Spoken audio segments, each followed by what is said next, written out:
start paying attention to who actually earns your honesty. There's a version of you that tells everyone everything because you're terrified of seeming guarded. And there's a version of you that understands that not every person in your life is a safe place to set your truth down. Those are two very different people, and you need to become the second one. The people who love you don't need a running commentary on your every thought. The people who don't love you shouldn't get one. Somewhere in between, you've convinced yourself that being mysterious is the same as being dishonest. But it isn't. You're allowed to have an interior life that nobody else gets access to. You're allowed to answer a question with, "I'd rather not get into that," and leave it there. You're allowed to let a silence sit in a conversation. Instead of rushing to fill it with information you'll regret sharing by next week. A quieter life isn't a colder life. It's just a life where you stop handing out ammunition to people who were never going to use it gently. That's not paranoia. That's basic self-respect. Think about the last time someone manipulated you and really trace it back to the beginning. Somewhere in that story, you told them something you shouldn't have. Maybe it was your fear of being abandoned, so they started using small withdrawals to keep you in line. Maybe it was your guilt about something from your past, so they learned to bring it up whenever you pushed back. Maybe it was just that you're a people pleaser, and once they knew that, they never had to work hard for anything again. Manipulation isn't magic. It runs on information, and you were the source. This isn't to make you feel bad, because honestly, everyone does this when they're young or hurting or lonely. It's to make you realize that the fix is actually in your hands. You can't stop other people from being manipulative, but you can stop being such an open book to them. You can start noticing the small moments where you're about to overshare and just not. That pause, that half second where you choose to keep something for yourself, is where your power starts coming back. It's not dramatic. It's barely even visible from the outside, but it changes everything. Here's the thing nobody tells you about toxic people. They're almost never strangers. The genuinely dangerous ones are sitting at your dinner table, showing up in your group chats, sending you birthday messages. They're woven into your life, which is exactly why they get away with so much. You can't block them the way you'd block someone online, and you can't just walk out of the room every time they start something. So you end up adapting. You shrink. You watch your words. You rehearse conversations in your head before you have them. And over time, you forget that this isn't how relationships are supposed to feel. Normal people don't require this much emotional preparation to be around.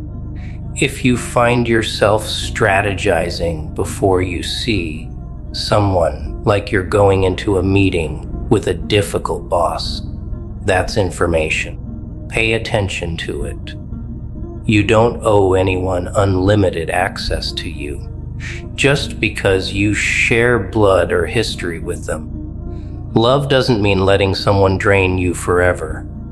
Sometimes the most loving thing you can do, for them and for you, is to create distance that lets you actually breathe.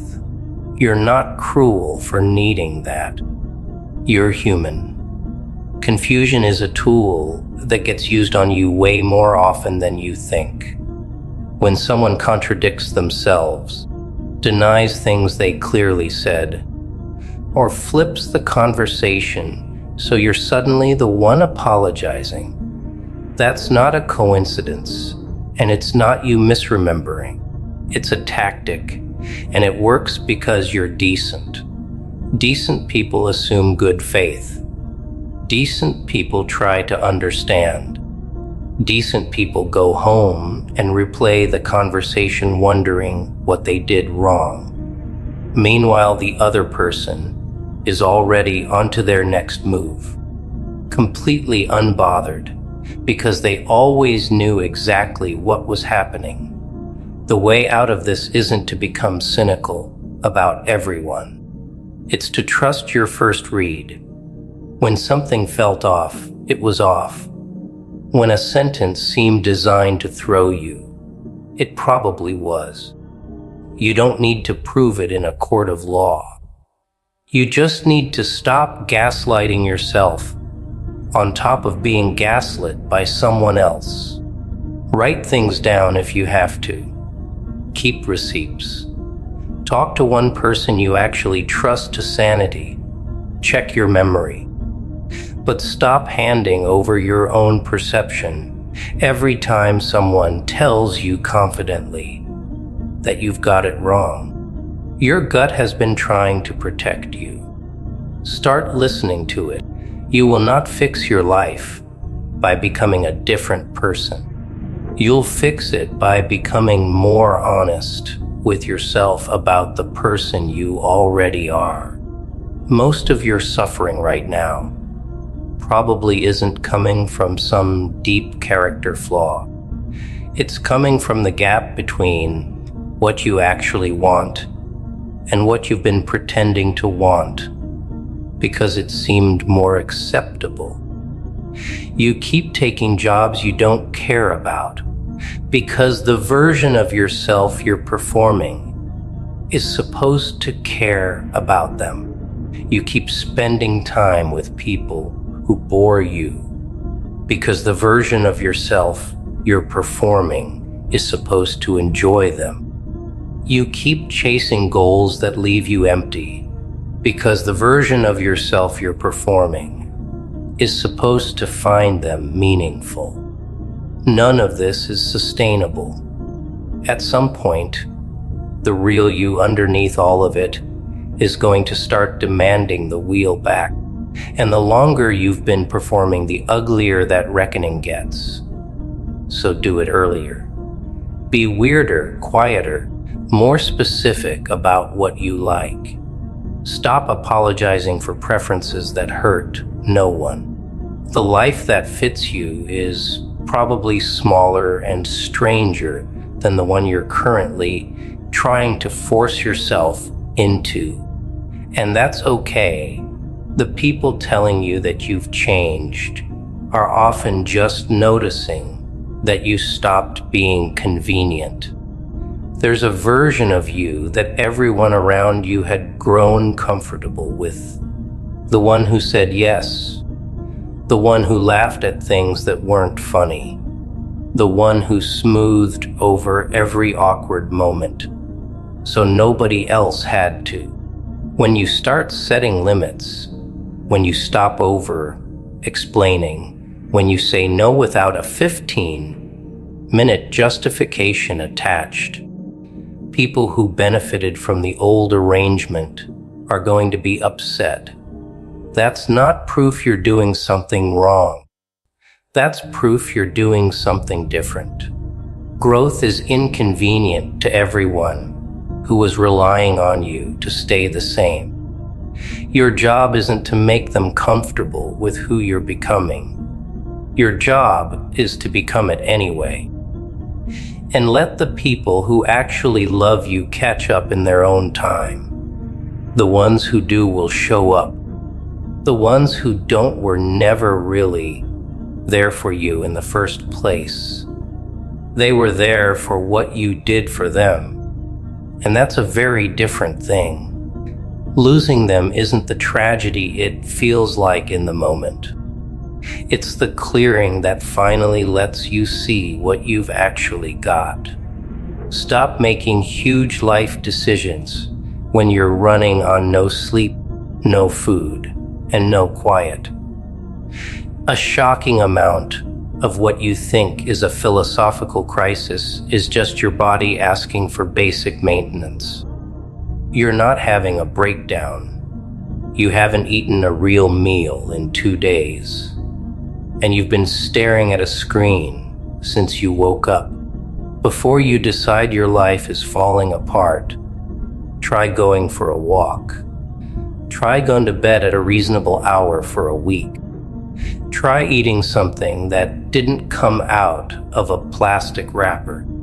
I know this sounds stupid and small compared to the enormity of whatever you're feeling, but the amount of existential dread that turns out to be fixable with protein and sunlight is genuinely embarrassing.